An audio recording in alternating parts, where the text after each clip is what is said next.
Assalamu alaikum. If you could recite Surah Al-Fatiha for the brother that influenced the iftar or the dinner tonight, for the deceased one. Salli ala Muhammad wa ala Muhammad.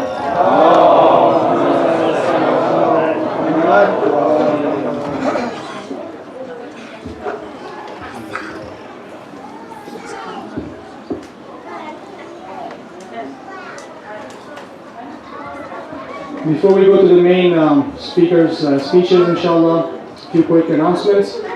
The dinners are pretty much being booked throughout the nights, except tomorrow night is still pending.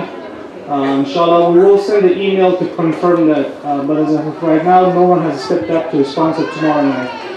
With that saying, inshallah, the remaining nights are taken. Again, just look out for the emails we send out on a daily basis. Also, among us we have a scholar, a speaker, a professor from Mississippi that he's traveled here. Inshallah, every day from 6 till 6:45 in the center here, we will be having a Farsi speaking speaker here. Al-Hajj Faizi, he's among us, alhamdulillah. He has traveled from Mississippi. And then just to have everybody can kind of get the enjoyment and benefit from the different language, inshallah. Again, every day from 6 till 6:45, we will be having a Farsi program here, inshallah. And the topics basically is going to be toward Tawheed.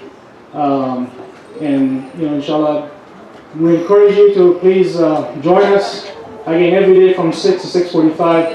To that, we are going to be sending the email just to kind of remind everybody what's going to be happening, inshallah. With that, no further, inshallah, we're going to call up our visiting alim, Sheikh. Please, Salli ala Muhammad wa ala Muhammad. Salli ala Muhammad wa ala Muhammad.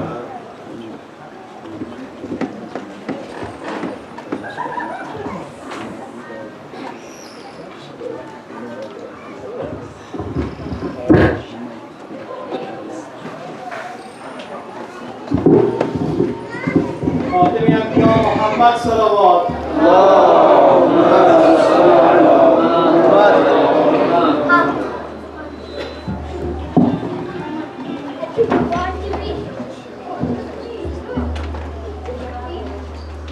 رحم الله من قرأ سورة المباركة الفاتحة.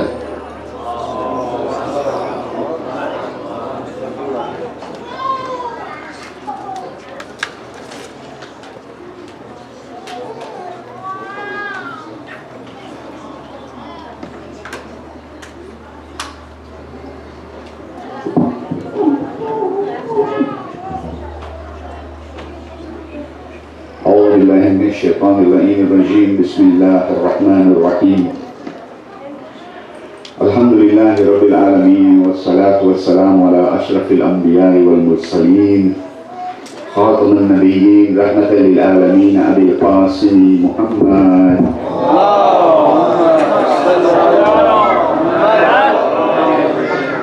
والصلاة والسلام على أهل بيته الطيبين الطاهرين المعصومين المظلومين ولعنة الله على أعدائهم أجمعين إلى يوم الدين أما بعد فقد قال سبحانه وتعالى في كتابه المجيد والفرقان الحميد قوله الحق وهو أصدق القائلين بسم الله الرحمن الرحيم ولنبلونكم بشيء من الخوف والجوع ونقص من الأموال والأنفس والثمرات وبشر الصابرين الذين إذا أصابتهم مصيبة قالوا إنا لله وإنا إليه راجعون أولئك عليهم صلوات من ربهم ورحمة وأولئك هم المهتدون صلوات محمد.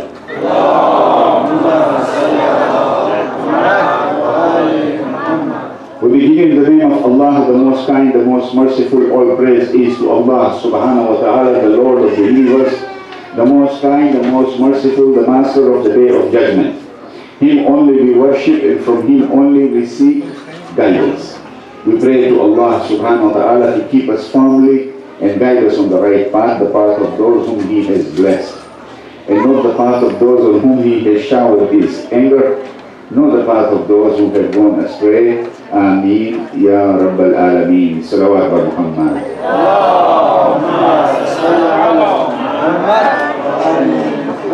Just to recap the translation of this verse that I read every night, and this will be the topic for the next whatever number of nights that we'll be here, where Allah subhanahu wa ta'ala is telling us, and we will most surely, most certainly, will try you, will test you with somewhat of fear, hunger, loss of property, lives and fruits, and give good news to the patient ones who, when in misfortune, when a misfortune befalls them, they say, surely we are from Allah, and to Him shall surely be the return. Those are they on whom blessings and mercy from their Lord. And those are the followers of the right course. Alhamdulillah, this is our fourth night here, and we are continuing with this subject of suffering. But this suffering is an enjoyment, because this suffering here, while we are suffering during and after, then the result that is going to come later on is going to be such that we just cannot imagine that what is awaiting us in the hereafter, after having bore with patience and the mercy of Allah descending upon us, to be able to continue in suffering and yet enjoying that suffering as a pleasure of Allah subhanahu wa ta'ala, that the immense result and consequences that we will attain and receive from the Lord, our Maulana, in the hereafter will be something that we cannot even imagine. Allah subhanahu wa ta'ala in the Holy Book says, there will be a place there where rivers of honey and rivers of milk will be there. And everything will be serene, everything will be of comfort, everything will be of peace. There will be no distress there, there will be no stress there. There will be an eternal peace and happiness to dwell in forever and ever. Now, if that is what we want, and because that is our aqidah, as Muslims, we believe in Allah, we believe in the Prophet, and we believe in the Day of Judgment. These are the usul al-din. But we, the Ahl al-Tashayyu, have got two important ingredients within this Tawheed. With Allah, we have adl, we have Tawheed, we have Adalah. With Nubuwah, we have Wilayah of Imam, and then we have the Qiyamah. So had it not been for the Qiyamah, then we would be, all these things that we are doing will be of no consequences because there is no hereafter. Please keep in mind that this Allah who created us, and last night I just gave a small little sentence and said, كُلَّ مَوْلُودٍ يُولَدُ عَلَى فِطْرَةٍ. That means everyone who is born with a fitra. What is this fitra?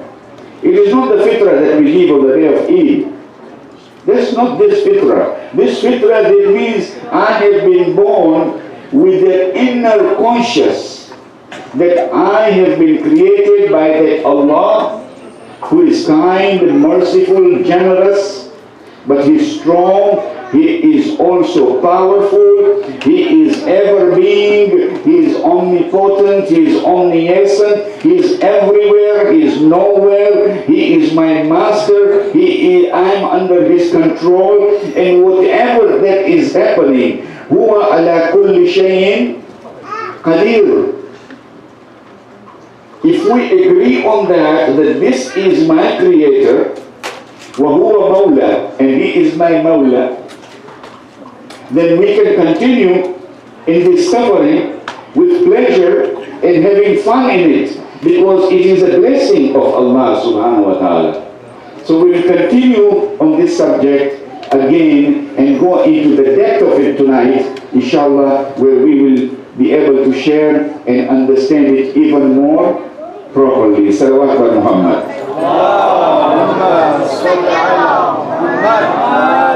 This Allah subhanahu wa ta'ala in Surah chapter number 5, He says, In tu'azzibhum fa'innahum ibaduk wa in taghfir lahum fa'innaka antal azizul hakim. If you should chastise, we are telling Allah, if Allah should chastise me, then definitely I am His servant. So He has a right to chastise me. It's just like my mother. If I do something not good, I am sent to the room and to stay there until time for dinner, not to come out. That is the chastisement. But that chastisement by the mother for the child is in itself the chastisement full of love and mercy. So Allah is more merciful. Allah is more loving. And when He chastises me, it is okay, because I am His servant. And if He should forgive me, then definitely He is mighty and He is wise. So if I have those kind of contexts in front of me about my Allah subhanahu wa ta'ala, then I have nothing to fear. La khawfun alayhim wa la hum yahzanun.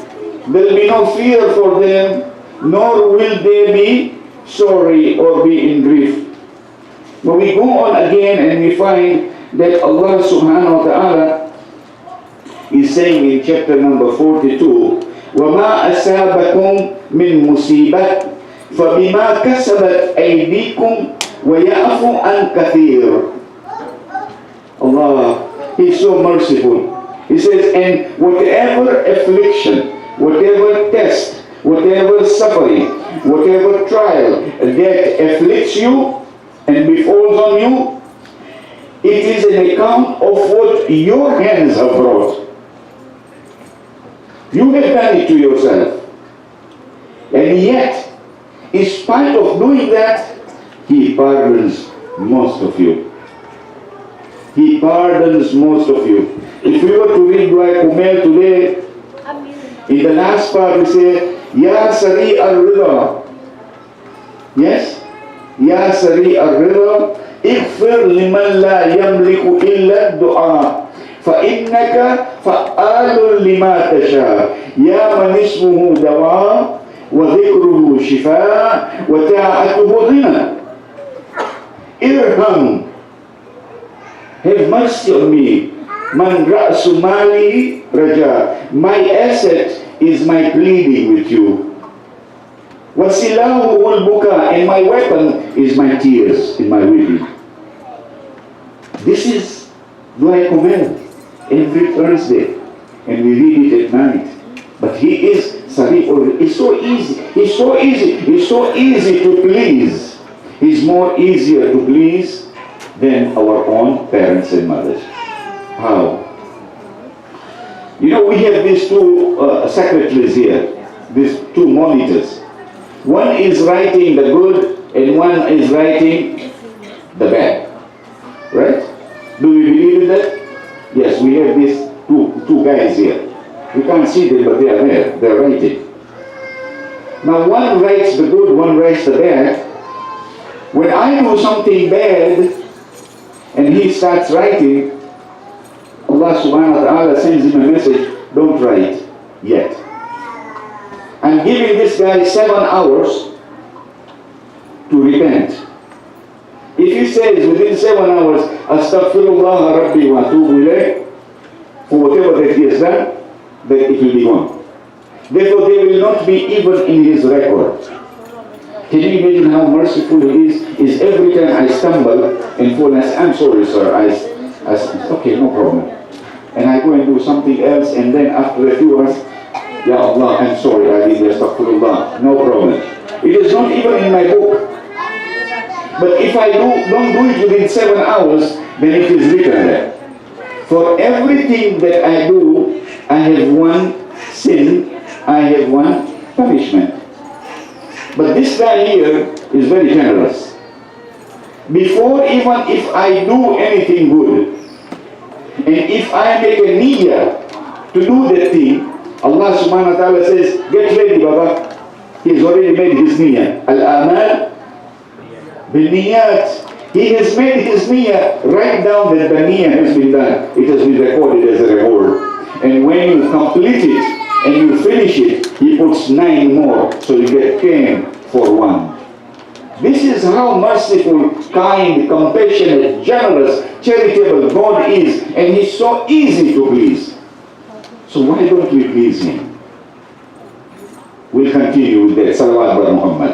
Allahumma salli ala Muhammad. So we start with the tests and trials in man's life.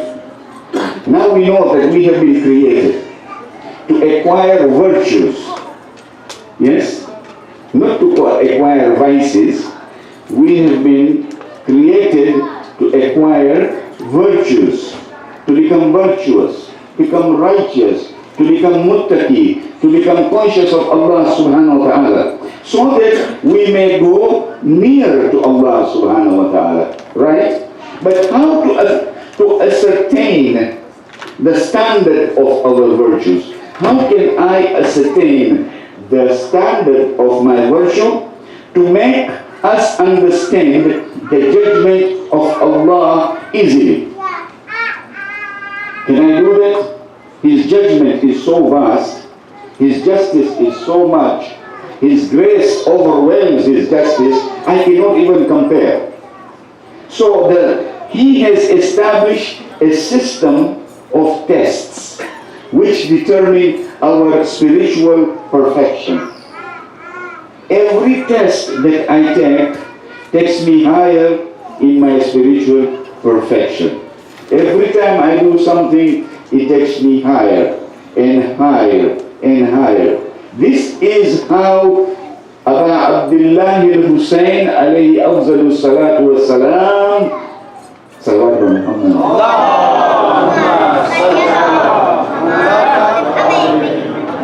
You know, when the Prophet went on Mi'raj and he passed by and there was one malaika, there was one angel, he was calculating something. So he said, what are you calculating? He says, I am calculating how many drops of rain are falling on this earth. And he was there calculating those. He was a computer, a malaika computer. And there was another one, he was sitting there and he was as if he was in despair. He couldn't count. And he says, oh malaika, why are you so much like this? That he says, my job that Allah has given me, I cannot fulfill it. Why you can't fulfill it? He said, Baba, whenever the human beings say salawats on the earth, I'm supposed to count how much reward they get. I cannot, because I don't have the faculty to do that. There is so much salawat that even the angel cannot be able to find out how much reward you get, because it is something which Allah subhanahu wa ta'ala himself is also involved in, and he says, إن الله وملائكته يصلون على النبي يا أيها الذين آمنوا صلوا عليه وسلموا تسليما.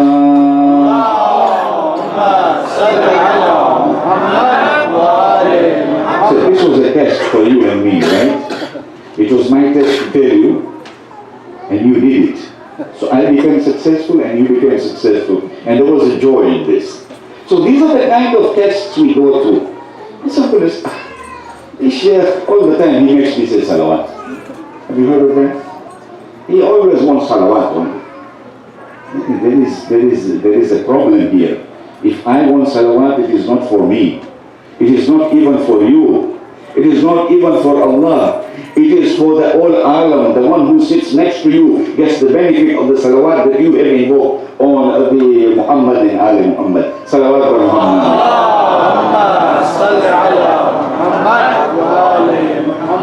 So now we have to find out, who am I? Allah subhanahu wa ta'ala said, إِنَّا خَلَقْنَا الْإِنسَانَ مِنْ نُطْفَةٍ أَمْشَاجٍ نَبْتَلِيهِ فَجَعَلْنَاهُ سَمِيعًا بَصِيرًا إِنَّا هَدَيْنَاهُ السَّبِيلَ إِمَّا شَاكِرًا وَإِمَّا كَفُورًا. We have heard this every time we say إِمَّا شَاكِرًا إِمَّا كَفُورًا. But that is the last part of this verse. The verse says that surely we have we have created man from a small drop. And you know what I mean by the small drop, which is also najis. I have been created from a drop which is najis, which multiplies by itself and becomes, whatever it happens within 9 months, I become a human being from a small little drop of najis thing. Let's remember that. And yet, look at me. Look at you. Look at us. What kind of power Allah subhanahu wa ta'ala has given us? What kind of intellect Allah subhanahu wa ta'ala has given? What kind of character has Allah subhanahu wa ta'ala given me? What kind of love has Allah subhanahu wa ta'ala? And I promote and I profess and I perpetuate that intellect, love, charity, compassion to myself, my aqrba, my family, my ummah, and my nation. This is the power that Allah has given me. Yet He created me from that small little drop. Let me remember that, because there is a test for all of us. Test presupposes that the man is not predestined to go to paradise. You know, there are religions where they say, we are the people of paradise. I mean, if you look at the Christians, there are so many Protestants, there are so many other denominations. One denomination says, we are the only one who are going to go to heaven. The rest are going to go to Jahannam, as if they own it. And among the Muslims also, we have the majority saying, everything has been predestined. And I am going to go to heaven, whatever happens. Because everything has been predestined for me. If I do good, if I do bad, it is all in the hands of Allah subhanahu wa ta'ala. Therefore I have nothing to give account for. If our place in the hereafter is predetermined, then why should we do all these things? Why does Islam tell us to pray, to fast, to go for Hajj, to give zakat, and so, and all these other things? We shouldn't be doing this. And if it is there, if I don't do it, so what? Heaven is there for me. Now, if heaven is there for me, and I have nothing to do about it, how about if I was taken to hell? If I was taken to hell, I would complain to Allah subhanahu wa ta'ala, you have predetermined it for me. You have predestined it for me. Now you're putting me in hell? Why? I don't deserve to go to hell. I deserve to go to heaven. But suppose there is no hell, there is no heaven, there is nothing. Then whatever I do it for myself in this earth, and I have the right to complain, I have the right to mourn, I have the right to whimper about it, and because everything is going to be here, nothing is going to go with me, so whatever I do, whatever I don't do, and when I die, the story ends. Decide. Is that what Islam is? Definitely not. Is that what Muslims are supposed to be? Definitely not. But there are many Muslims who think like that. So why that judgment day when everything is pre-arranged? There is no need for judgment. There is one of the Abrahamic faith which said there is no judgment on that day for them, because they are the chosen people. So if they are the chosen people, then how can they be judged? There is no judgment for special chosen people. Last night we were talking about يوم ندعو كل أناس بإمامهم, right? We said it last night, that everyone will go under the umbrella of the Imam that they were with. This is our Iman, this is our Aqidah. But we are chosen people. We are the Muhib of Ahlul Bayt. We are the Muhib of Panjatan. We believe in the Prophet, we believe in the Imam, we believe in Hussein. Why should I be judged?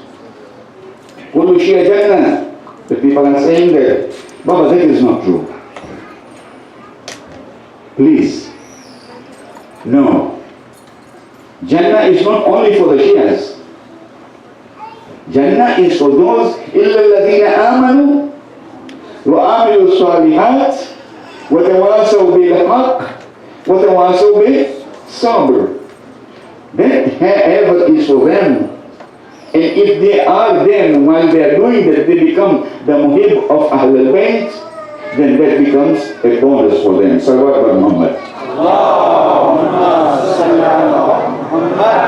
So the next question is, if we believe that God knows everything, then why should He test us? The test is there to see who is of the Shakir and who is of the Kafur, who is grateful, who is ungrateful, and it is because God knows everything, it is still necessary that men and women be put to test so that the true form of God's justice and mercy may emerge on the day of judgment. That is why in our for usul we say Tawheed and we say Adl, because the justice of Allah subhanahu wa ta'ala will prevail on the day of judgment, because everything that I have done, even if it is a small little mustard seed, I will be paid for it in good, or I will be paid for it as a punishment, because that is the law. The justice prevails. If Allah's justice prevails there, why should my justice not prevail here? Because I'm here. I have to do something which has to promote the justice and the mercy of Allah subhanahu wa ta'ala, so that I become recipient of His mercy and His justice on the day of judgment. But I have to give it first. And to do that, I go through all those tests to be able to come from stage to stage to stage and reach those maqam from Islam to Iman, from Iman to Ihsan. Salawat ala Muhammad.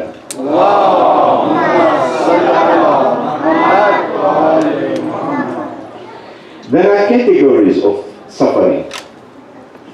There are two categories. One category of suffering is the Sharia. We have to abide by Salah, Som, Hajj, Zakat. Yes? Amr bil Ma'ruf, Nahy anil Munkar. These are all the Sharia. And these are not the only one. I mean, the furu'ah that we know of 10, actually it is more than that. If you open the Sharia book, I mean, the whole Quran is the Sharia. And everywhere there are morals, there are obligations, there are ethics, there are values that we have to adhere to all the time. As being Muslims, we must follow it from here to there. Because in Surah Baqarah it says, Alif Lam Mim ذلك الكتاب لا ريب فيه هدى للمتقين الذين يقيمون الصلاة ومما رزقناهم ينفقون. This book, there is no doubt about it. We believe that.